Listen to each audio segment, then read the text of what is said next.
Welcome to Perspectives from the Void. Perspectives from the Void? Ooh. So we have a new guest with us who has not been here before. Mackenzie, do you want to introduce yourself? Hi, my name is Mackenzie Cross. I'm 24. I guess some things about me. I am a classical musician of 20 years, or a little over 20 years. So I'm a violinist and an opera singer. Taking a bit of a break from it though because of my OCD and toxic perfectionism. So we're taking care of that. I do want to start making some of my own music. I love animals a lot. I've been researching stuff like anti-speciesism lately. Been getting into that. I'm a feminist. I'm on the left side of things. I'm going to be going to school for orthopedics and prosthetics. Yeah, that kind of thing. Oh, I have a cat.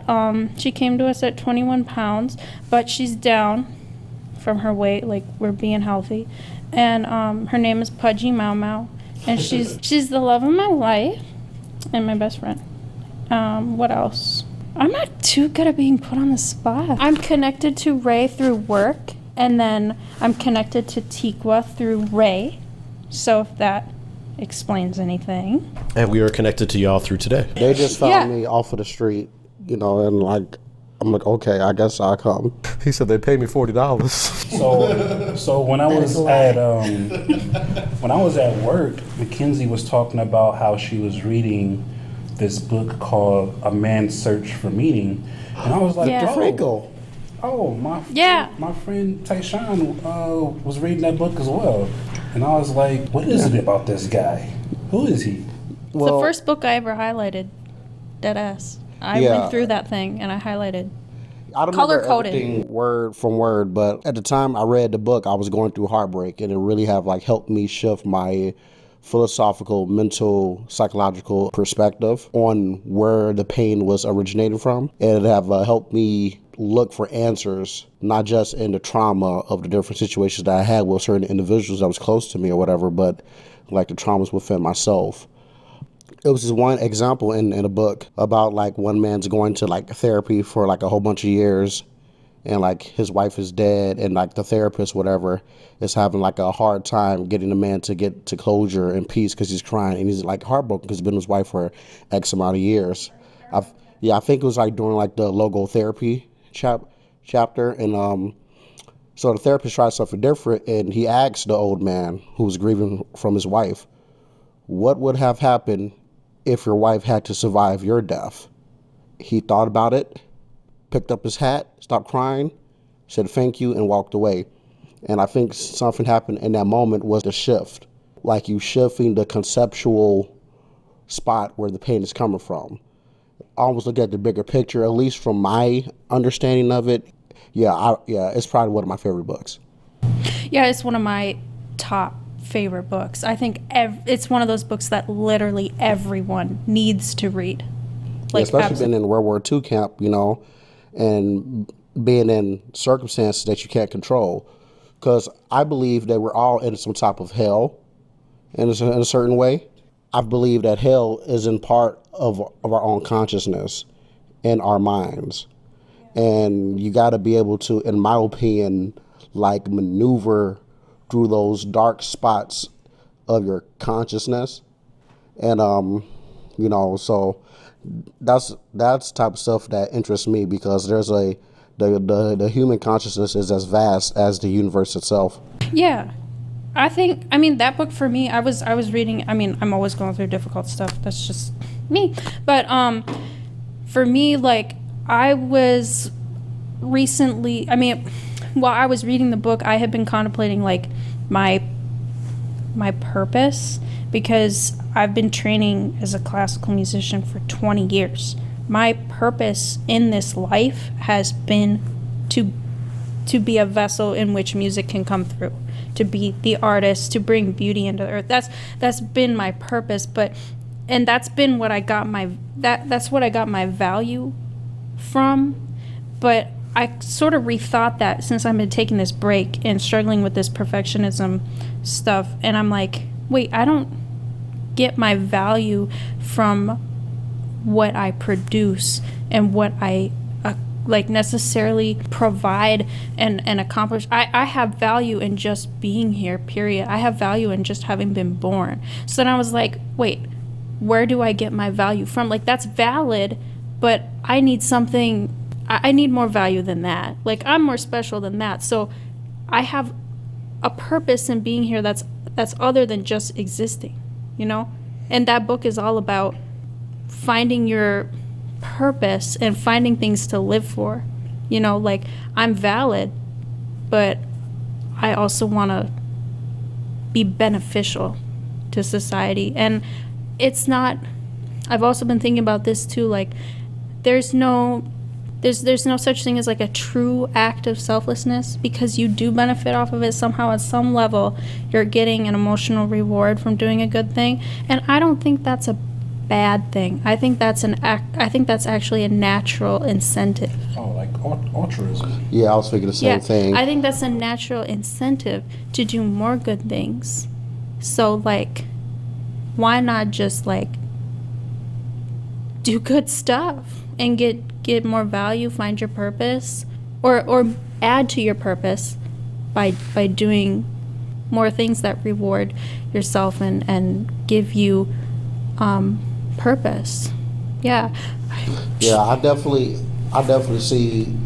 see a big part just in the book of a negotiation with intrinsic value, consequential value. Yeah, that's what And, you know, Consequential. yeah, so like the results. If I don't make it to become the president of the United States, my life was a fucking failure. So I'm so caught on the results.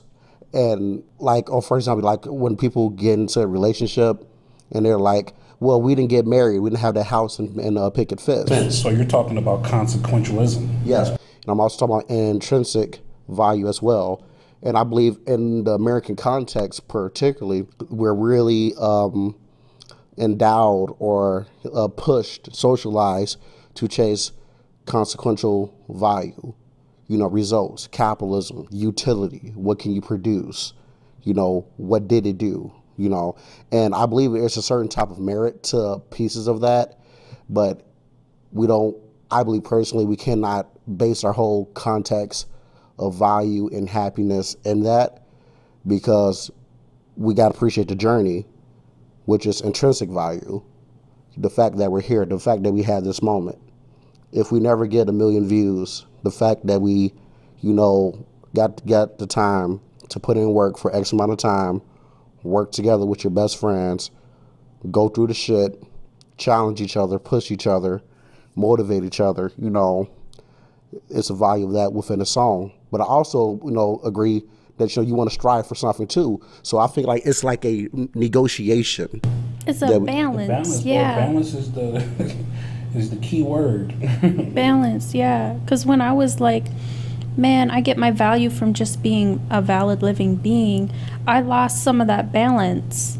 And then I got kind of lost. And then when I read Man's Search for Meaning, I was like, wait, so it's not actually a bad thing to get some validity from outside of myself. It's like, I can get my, like, purpose from my art still, you know? And I don't know, it's kind of like an interesting awakening almost, you know? Speaking to balance specifically, like you said, like, it's not a bad thing to get validation for something that you're doing. I feel like the bad thing comes from where that's the only way you find validation from, or if that's the only thing that you identify yourself as.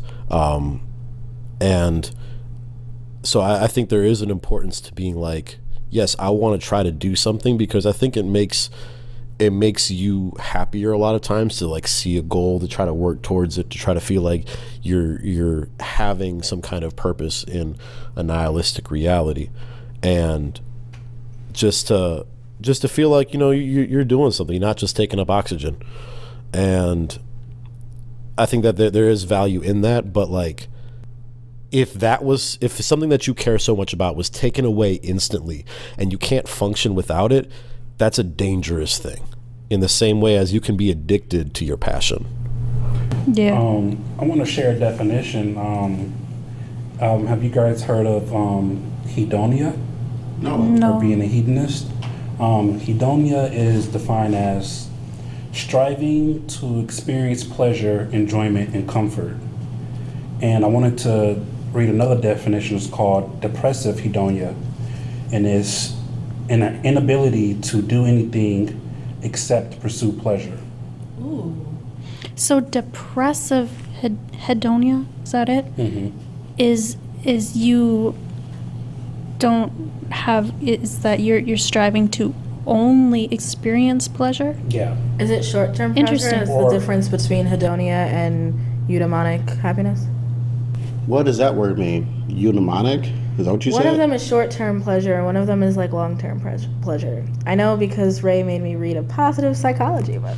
But there's also a term too that, to circle back around to Viktor Frankl, that I think Tyshawn might have introduced me to, is called provisional existence. Oh, yeah. And he came up with this term. Did he study the people who are in camps? Mm-hmm. So provisional existence is when you can't see. So you can't see like for example 2 weeks into the future because you don't know what's going to happen next. Reminds me of the term that you taught me, hermetical injustice. You know, and you see it in certain communities and people, you know, and Yeah, it but could be, I experienced that myself, like yeah. almost every day, to be honest. Like, you don't necessarily seem like a depressed person, but that might be a part of some type of nihilism itself, you know, at least in my articulation, my theory of it. And because I see it in particular parts of the Black community, particularly the drug-induced members, you know, in my work, and they're just looking for that high, you know, or just addicts in general, but, you know, they're just looking for that high, and it's just that there at that moment. And they're not thinking about it tomorrow, really, right? They're not thinking about the next day. And so that's like the addiction component of it, provisional existence. One I've learned is like pain. You know, if you're in so much fucking pain, you know, mentally or spiritually, you're not really thinking about, you know, the next couple of steps in your life. You know, you're just thinking about how to avoid suffering. You know, and maybe that search in the addiction part and the avoidance of pain is part of the same branch on the tree of whatever coping mechanism like that we have spiritually or mentally. But yeah. Yeah, so I was gonna say, like, what does that say when we can connect provisional existence to Black people, you know, as a term that was developed in concentration camps? What does that mean anything, or do you see I agree. the resemblance? I do. I feel like it's some type of prison. Yeah, You know, like we're not necessarily physically shackled anymore. Black people is mentally and spiritually shackled, and this goes across all racial lines, right? Right. But if we're talking about specifically to us, you know, and we know what happened to the Black community, you know, over again systematically from being like chattel slavery to being second-class citizens, Reconstruction era, Black codes, segregation and stuff. So to piggyback off what you were saying, I said provisional existence, and Tikwa said that it reminded her of hermeneutical injustice, and I'm just going to read the definition of Google definition of hermeneutical injustice. Hermeneutical injustice occurs when one is unable to understand and articulate a harmful experience due to a structural identity prejudice that excludes certain groups from properly participating in our knowledge practices. Okay, so explain that to me like I'm 5. Yeah, I need you to regurgitate again for me, please. So, hermeneutical injustice, let me try to... Because it sounds like racism for a little bit or something. more like systematic racism. How can you articulate that you are depressed if you do not know what depression is? Oh, so Like if So- the academic language is not accessible to you, how can you talk about it? Yeah, so it's like the lack of like the epistemological tools. Right. It's a lack of communicate. tools. It's a lack of. So it's like, you know, when guys are, you know, guys are like, you know, when they hear sirens, you know, we get defensive. And it was like, you know, in reality, that's kind of like triggering. And some people don't see it as triggering. It's like, oh, fuck the cops, you know? Yeah. You know, shit like that. A common sentiment I've heard is like, a man can't get raped. If you're not able to speak to that injustice right there, and you're not able to have that like knowledge right there, even if it's not like a specific minority doing something or, you know, oppression, like everything is intersectional. So like there are things that are on that level with that. And I feel like even to kind of bring it back into provisional existence, there's positives and negatives in everything. And like it's interesting because you'll hear a lot of people who like will say, live in the moment, enjoy this moment, forget about the future, forget about the past, and focus on this moment. And what is that but not provisional existence? One is forced, one is put on by you trying to stop overthinking or something.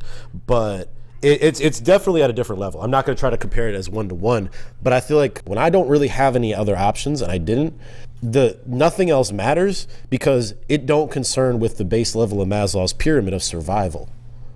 And so like how that term can be used as like, you know, that think of the moment, it can have good elements because, you know what, I'm really focused on the one thing I need to do. Yeah. But for also that, like, if you don't have that capabilities or that mental strength and wellness to be able to do that, that can easily lead into that pit of depression where it's just like, well, there's no fucking point on even trying to get out of my situation because I've seen people who've tried and have done everything right and they're still right next to me. That it's supposed to be that way because capitalism is working exactly the way it's supposed to and how it's designed. But just let me say, I feel like that live in the moment kind of mindset, that like this like rich white yogi frickin' Lululemon kind of damn like, you know, mindset of like live in the moment, don't think about the future. That's kind of a privileged thing to say because a lot of people don't have the privilege to live in the moment, okay? A lot of people literally can't do that. They have to worry about the future. They have to worry about what's going to happen tomorrow. What am I going to have to eat tonight? How am I going to get clean water? Blah, blah, blah, blah, blah. Is my bed made so I can get up and have a productive day tomorrow and not have to come home from work and make my bed because I'm exhausted? If they even have a bed. So, like, I just want to say that. No, because I feel like there's a lot of black and white kind of talk with this kind of stuff and also those kinds of statements as well. Now we can get into how much I do not like woke psychology. I really, really do not like woke psychology. I think it's a double-edged sword and one side is sharper than the other. But yeah, I just want to say that. I think it's the sentiment of it is I think it's meant well. I think it's a good thing to keep in the back of your head. Like, yeah, be mindful of the moment, but like, you have to think ahead. You have to think ahead, and you have to address your past. And that's a lot of the harm of provisional existence too. Yeah, you know, I definitely hear what you guys are all saying, and as I'm hearing you guys speak, a thought, like a quote, a famous quote came into mind in my head. You know, especially when you're having your live in the moment soliloquy, was hell is often paved by good intentions. I've never heard that. That's cool. Yeah. So, like, you know, even Hitler or, you know, the guys who did the Rwanda genocide or the big dictators or whoever, right, genuinely thought they were doing the right thing. Mm-hmm. You know, so if I'm thinking about the concept of evil or bad or something that's corrupted, it's not necessarily the absence of justification, but maybe it's the absence of moral balance. Because I found that for me personally, when I go over the edge, when I be super dogmatic about certain things, then people tend to get hurt, you know, at least in my personal experience.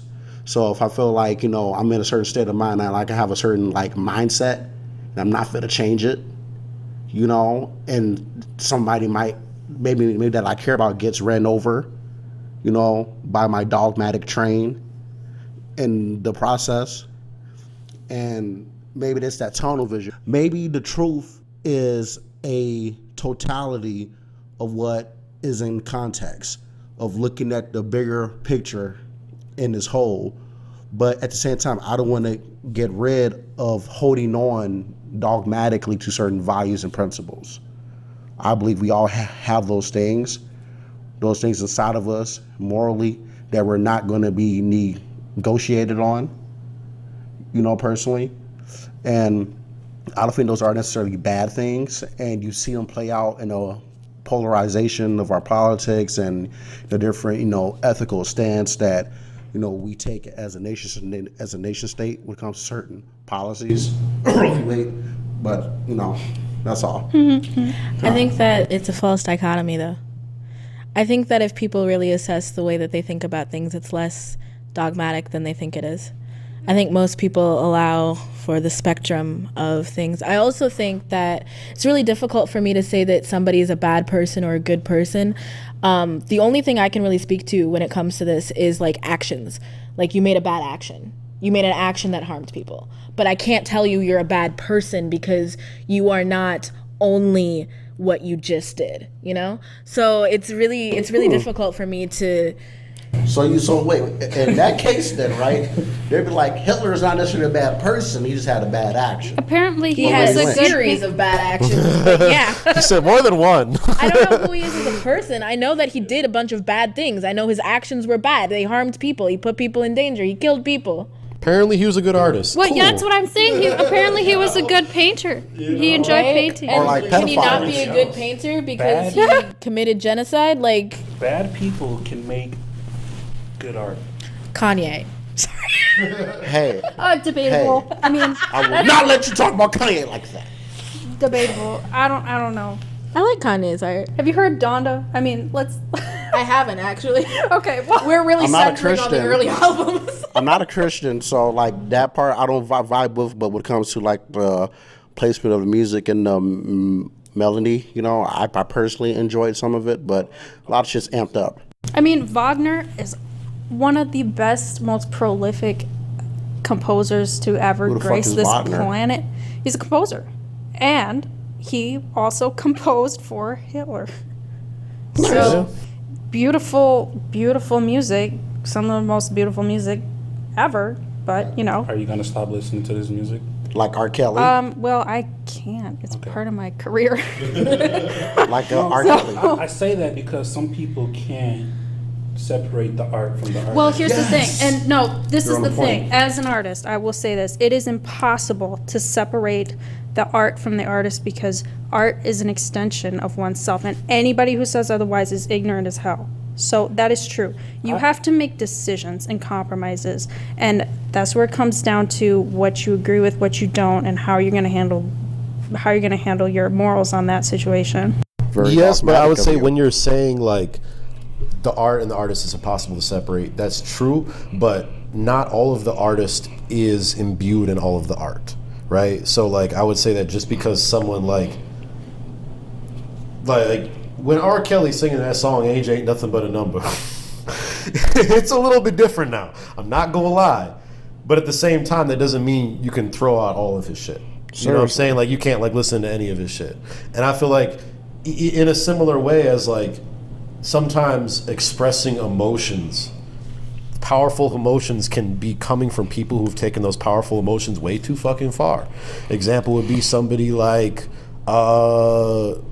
TK when he released The Race. Man, that shit was fire. Like y'all gotta admit it. I'm gonna That need a shit was fire. context explanation. Okay, dude released a song after he killed somebody called The Race where he was running from the cops. Here's a really extreme case of that. So the band Argisland, they are NSBM, so National Socialist Black Metal, really, really bad stuff. However, they're talented musicians. So two things can be true at the same time. All right? But that's an extreme That's an extreme because they're pretty Being bad. able to exist in like the gray area where we acknowledge the artist and we acknowledge who they are and the context. James Levine, people knew at the Met that he had been, molesting kids and being just awful, disgusting for so long. But at the same time, he's one of the most prolific maestros to ever grace the earth. He's extremely talented and very good at what he does. Which brings me into the question, who are we really to judge?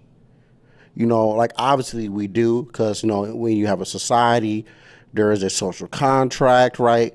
Like for example, Ray can't just shoot me in the face because I made fun of his shoes, because there's consequences, right? So we are protected by these non or implicit laws that was made before us of this agreement that we have made. I guess what I'm trying to say when it comes to separating a person's moral standing, from what they have done to what they produce, I believe it's all contextual, because the black community, they knew that R. Kelly was fucking 14-year-olds for years. Hello, Aaliyah,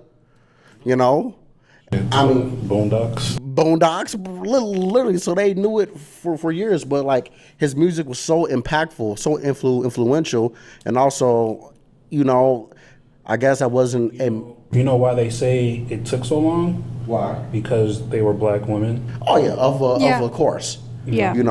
I mean, that's a topic in of itself. Don't think that the focus for me is judging another person or persecuting another person. My focus is usually on protecting people and making sure that other people are safe. How do you do that without any type of judgment, though? I think you can judge whoever It's you just not my want to. focus. I think judging in general, casting opinion, that kind of thing, I think that happens on a subconscious level to me. I don't necessarily pick apart the way that I make opinions on people and things. I try to when it comes to not being not succumbing to constructs and stuff when it comes to making my opinion, but a lot of it is pretty instinctual, and if you think about it, instinctual opinions are about protecting. Yeah, defense mechanism. It's a defensive mechanism. Oh wow, this guy with the glasses who I can't see his eyes is acting pretty fucking weird. Maybe let me sit on the other side of the room. Yeah, type shit. It's the same thing. It's how can I protect myself? How can I protect those around me? I think there's levels to judgment, and I think that the different levels have different impacts. So if you're personally being I don't fuck with that, you ain't sharing your opinion, you're just keeping your thoughts to yourself, that's a completely different thing than somebody in a position of power making a judgment that has an impact to somebody's life. And so that could be a renter looking at or a landlord looking at a background check and seeing something on there that will make them judge somebody. That could be also somebody who is will make a judgment on something that they saw about somebody that may or may not be true, and so there are as many different levels, and I think it's important to be cognizant of what you are judging, to judge actions. But in this example of R. Kelly, I judge R. Kelly as a person like a motherfucker. Yeah. I don't have a problem saying that, but I'm not gonna judge somebody who listens to an R. Kelly song. I'm not gonna be you're supporting him and you're implicitly supporting pedophilia or underage statutory rape. I'm never gonna say that, because that's a different level of judgment, or a jump in logic right there, because that's the art. I think you can judge them though. You just have to ask questions at the same time, because and I'm not saying this is happening here, but one of my pet peeves is when people demonize judgment. And there's harsh judgments and then there's judgments. Harsh judgments are bad. Judgments are usually actually good, because your brain is constantly judging all the time. It's what keeps you safe. So if you're going to judge someone, question, how am I judging them? Why am I judging them? What is the evidence that they are a bad person? What is the evidence that they are a good person? Is there evidence of either at all? Yeah, I think an example of that is personally a phrase, even though I understand the rationality for it, and I think that's gotten a lot of people fired up on certain things is like the phrase "believe all women," where I feel like that phrase should be a trust but verify type of thing. Like, I'm gonna listen to you, but like, I'm not gonna say it's 100%, but I'm gonna really listen to what you're saying. But when you say that phrase "believe all women," you're looking at it as like, most people are gonna hear that and be like, I gotta listen to everything she says and she can't lie about nothing.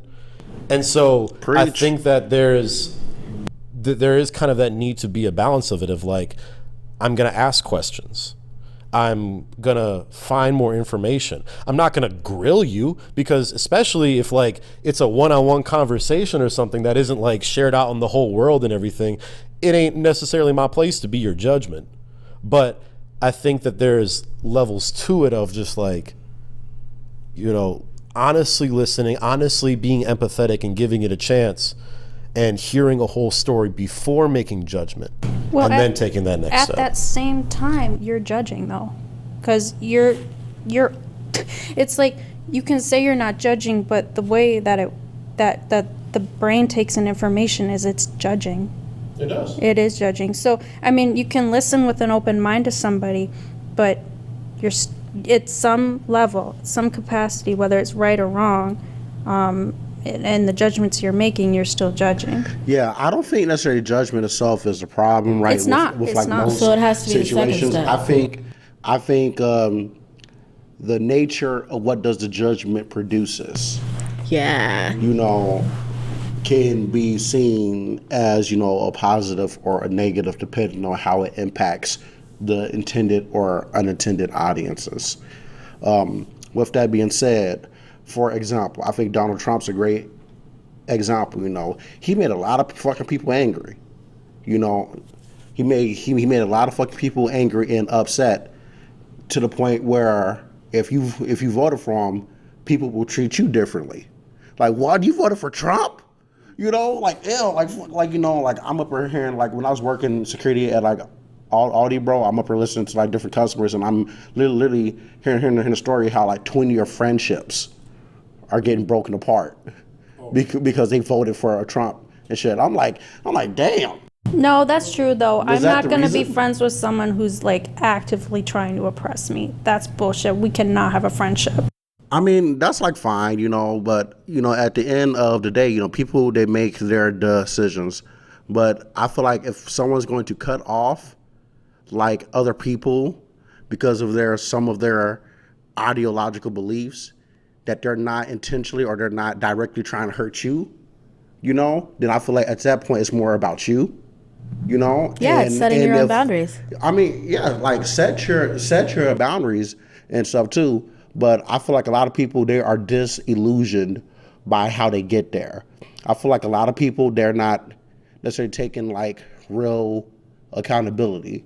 For example, like saying, like if someone voted for Trump and they've been friends with this person for years, they've been there to support you, been there for you, but you're gonna cut off the friendship because they have a different like political, you know, like idea. Now I do agree when it comes to certain stuff on a higher level, then it's like, okay, yeah, I will cut you off. So like if it's someone who's like a pedophile, you know, and like we were like good friends, I'm like, okay, let me distance myself, you know, because of that. But I feel like a lot of people, they get caught in the noise, you know, and like it shows you what relationships are actually superficial, in my personal opinion. Yeah. I don't think it's superficial to cut someone off because their beliefs are literally beliefs that are detrimental to your existence. I don't think that's extreme whatsoever. And I do think that you can have a genuine friendship with someone for a long, long time while putting boundaries and saying, okay, this isn't working anymore. That doesn't mean it was superficial at all, ever. I mean, I guess it depends on what like level it is. Like if it's about which president you have voted for, it's pretty fucking superficial. I don't think so. Because at the end of the day, this shit's all corrupt. You know, I don't want to get into the deep like politics in, but this shit's all corrupt. I guess I see what you mean. You like bro, literally, like it's all corrupt. Like what? You not like my favorite team? Oh, okay. We're not like okay. Like you was never actually my friend in the first place. Actually, you're pretty fucking gullible. You know, like If that's you just don't how I like feel. the system, if you think it's all corrupt, then don't vote. If you're casting support for somebody who's actively trying to, you know, breach my personal freedoms, then that's not being the system is entirely corrupt. That's being I'm supporting this person who wants to harm you. What personal, how did he harm you? How did, like, this is a genuine question. How did you get hurt? Because you're alive and well right now. You're not poor. You're not out on like the streets. I mean, I'm just like trying to see the disconnect. I mean, because of it doesn't Trump. have to be an extreme, first of all. Oh, so it could be a minor inconvenience then. Yeah, No. you know, like the minor Yeah. inconvenience of Roe versus Wade being overturned. I don't think that's a minor Well, inconvenience. Trump wasn't even in It was office sarcasm. for that. Trump wasn't even in office for that. Really? Joe Because Trump Biden. stacked the judges for that to be allowed to happen. Yeah, that's true. Right. Or the people who are pro-life. No, who people votes. who are pro-life who vote. We do not vote for the Supreme Court. We do not vote for I know these that. people. I know that, but they voted their guy into office who reflected X of their values. That's how this shit usually works. Meaning everybody's responsible, but most people, they like to point fingers. That's all I'm saying. I'm not You're saying that I'm saying against you're all pro-life about or I'm against accountability, pro-choice. but you want to absolve Trump of the accountability, which is really interesting to me. Well, actually, the original premise was I thought it was superficial that how people can be friends with someone for years and disfriend them because of their political belief of a popularity contest of a presidency that's literally corrupt. So I think you're disingenuously. Let me ask this. If you have a marriage and you fall in love with someone and you end up at some point after 50 years of marriage, you're like, you know what, we really need to divorce, financial reasons, whatever, your views don't align, someone gets dementia and you really are starting to just not be able, whatever reason it is, do you think that they never truly fell in love? Do you think it was superficial? I think, like, at the point, like, I'm not saying that they never fell in love and the reasons why they started didn't Then matter. that's not superficial then. Yeah, but I'm saying that, you know, I feel like it's a real minor inconvenience, like, because, you know, there is such thing called resiliency and like unconditional love. You know, as long as I'm not killing no one, hurting no one. Not you know? being friends with someone is not saying you no longer love them. You know that, right? I know it's just that. saying that you're not spending the time with them. You can't give your energy there anymore. It doesn't mean that the love that you have was lost. It doesn't mean that it's gone. It's still there. Like, you connected with this person for sure, but it is setting boundaries. I don't think calling this situation superficial is genuine. I think it's disingenuous not only to the people who are in these situations and the relationship that they had, but also to like just larger concepts of like being able to set boundaries, being able to decide that this is not how I want to spend my time. It's not saying that it's superficial. These are real issues. These are really impactful things. These are big parts of our life. And then saying it's superficial? I mean, let's not get caught on the word. Otherwise, you know, emotions will come into play and Emotions override are the not logic. illogical. Yeah, Tarshawn. emotions are not illogical. At the same Sometimes time, you're they the one can who be. brought up the No, word. they're not. Emotions are not logical or illogical. How you argue them and convene them are. I'm just saying, like, for example, me and Ray, we've been friends for X amount of years. And I basically see the presidency like this because I really believe that it's corrupt. You cannot convince me that it's not corrupt. If you guys can even agree that that the whole system is corrupt itself, does it really matter who's in fucking office when we live in an oligarchy? Yes, it I does. mean, personally, I don't believe so because we live in an oligarchy. Most of the corporate companies have control over the country. In What my were we saying personal about provisional opinion. existence? What? See, you can't see past that particular moment. Do you So think you need to that plan for the moment, right? So No, you when gotta it see- you can't comes see to past this, the it's moment. about, okay, both options are shitty. I need to survive to the next day. I need to choose an option. I'm going to choose the slightly less shitty one.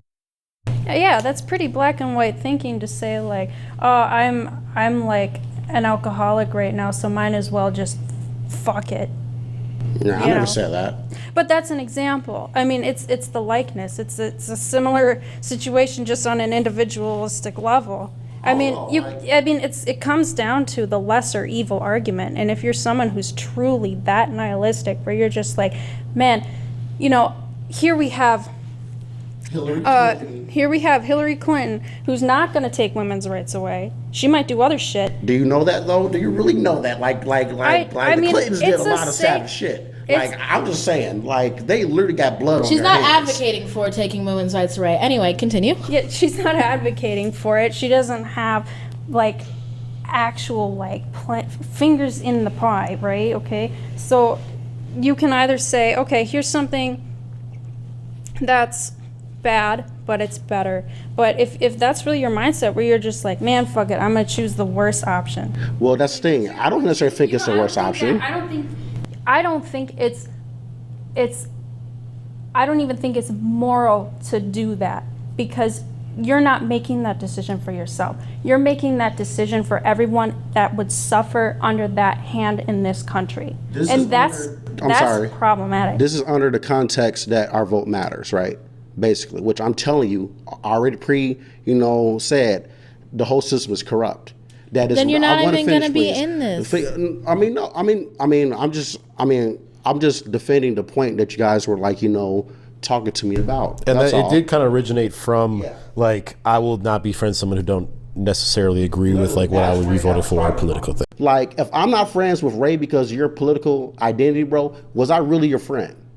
Like, real shit, bro. Oh, don't put him on the spot like that. That's not looks fair. around like, wait, what? Everybody just looked away. Yeah. Seriously. That's not a fair question. That is and a it's fair not question. No, it's not It is fair to fair. put He's a someone on the grown spot man. like that and make a whole decision about a I friendship. didn't know you. During the break, Look. Okay, let during me the ask break, him the can we question roll again. this back? Because we talked about this actually earlier in this, when you were talking about, in the very first, when we were talking about something about like, what did you just fucking say? Wait, can I ask Ray the question again? Yeah. Come back to it when you got it. If I stop being your friend because of your political decision, Sure. was I really your friend? I think you were my friend, Yeah. and you decided not to be. Feel about the reasons of it. Like, is that like, justifications is justifications. Some things came into your light and you didn't like, so you decided to not be my friend. That doesn't mean that our initial friendship was false. It's not like I never loved my boyfriend when I had him. Like he's my ex. What? We don't love each other like that anymore, but I loved him at one point. Do you think that eradicates all that history? No, I'm not against intrinsic value. It's just an example. I was just advocating for intrinsic value 20 minutes ago. What if I were to say this? Trump gave me $1,200, $600. I'm gonna vote for Trump because he's gonna give me money. Hey, that's okay. You still my nigga. I think that we should look at the statistics of bystanders that witness murders and do nothing. Wait, what? Yeah. It's a murder? Well, it's bystanders. You're getting money, right? To vote for Trump? Well, Right? Not To vote Not for Trump. But he's necessarily giving you Trump. money so you support him. You're bystanding. Every relationship is conditional at some level. Like, if somebody does you dirty as shit, you're probably not going to be cool with them at some level. Like, if somebody kills your mom, you're probably not going to be friends with them. Yes. Right? And so I think the disconnect having this conversation, you don't put a lot of value in what you vote for, in what somebody votes for. Literally, the system's corrupt. You do.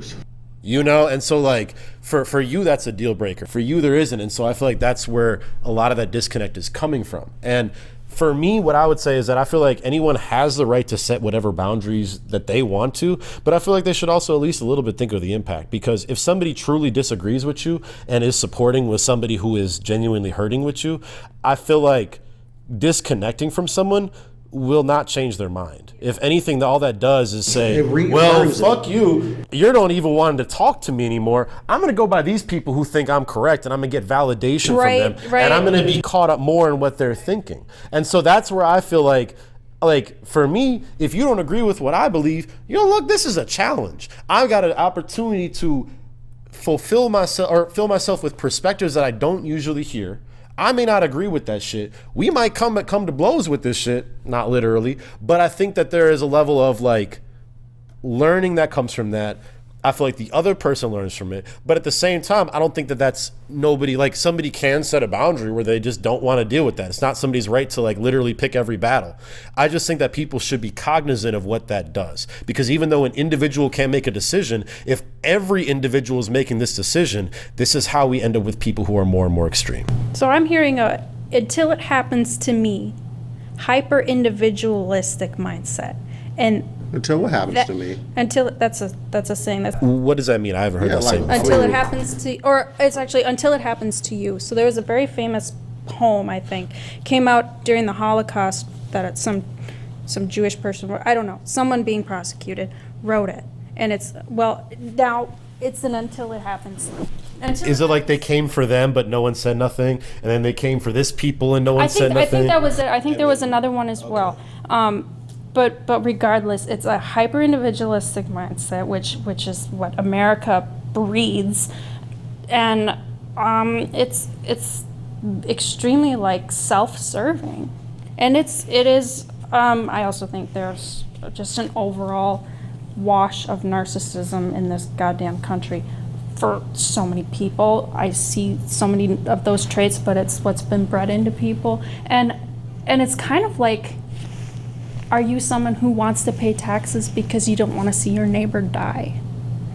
You know, you want to pay for their health insurance. It's kind of like, do you want universal health care? Do you want to pay taxes to have better roads for everyone? Because, you know, maybe you won't use the road, but so many other people are. You know, it's like, do you want good dental care for everyone? What are you gonna put into that for the greater good? And it's I mean, narcissism is like a diagnosis. So I don't want to use that word, but that's kind of what it comes down to. Okay, I just want to, this is my closing statement. Yeah, I was about to say. I acknowledge a lot of things that everybody has been saying, and personally, I don't think nobody's wrong, you know, in your thoughts and your beliefs. That's one of the difference there. Two, a lot of people, they get caught in these oppression Olympics. You know, well, we're going to suffer this much, and since you seem a little bit indifferent to it, fuck you, because now you're a part of the enemy. You know, and like, I feel that's part of like the radical extremism, when you can't necessarily get the person on your side of like the gate when they're standing in the middle, maybe, you know. And like three, like, I acknowledge, particularly to women, that, you know, women have been historically oppressed throughout society, the most oppressed group, in fact, you know, in human history. Yeah, so like, basically, like, I'm trying to be like, you know, mutual, you know what I'm saying, that, you know, women have been historically oppressed the most. I mean, if you could disagree with that, then all right, tight. But as a black man in America, you know, it's hard with certain people who might be privileged, you know, come from privileged backgrounds, is trying to scrutinize my line of thinking without actually digesting it and processing it in its whole, because it's hard to separate your personal feelings from the actual idea. And I know that's hard because, you know, we're human. But I realize when I have done that in my past, where I try my best to separate my personal feelings and just think about it objectively, move my, like, don't even be Tyshawn Wallace. Just be an independent observer of it. I don't get caught in the noise. So with that being said, I respect everybody's belief. You know, obviously I have my boundaries, right? You know, everyone does. It's okay if you cut off people because you have a boundary, but just like Tim said, what does that actually do though? What are the consequences of that? That in its own self is narcissistic and selfish, but hey, ain't nothing wrong with taking care of you in like a certain way. So yeah. First of all, that's not what the Oppression Olympics is, so you misstated that. The Oppression Olympics is when people are like, well, I'm black, so I'm oppressed, and someone was like, well, I'm more oppressed because I am black and I am poor, and someone else is like, well, I'm more oppressed because I am black, poor, and trans. It's an Olympics. Who can be the most oppressed? That's actually what that is, so that's not at all what you were talking about, first of all. Second of all, I think it's a little disingenuous to say that we're not thinking about your points in a critical manner, or that people aren't thinking about your points in a critical manner. I think that's difficult to assess based on this conversation. But I do want to hear you in that you do have a lot of interesting points. And I think that, like, when it comes to accountability and when it comes to personal boundaries, they all have consequences, no matter the reasoning that you take them. You know, you can justify them however you want. Everything you do, every action you take has a consequence. But that doesn't mean that the action that you take is unjust. It just has a repercussion. And that's not good or bad. It just is. And that's usually where I try to exist. Like, this happened and then this happened. And then lastly, for my closing statement, I would like to reiterate that emotions are not illogical. They are not irrational. They are just emotions.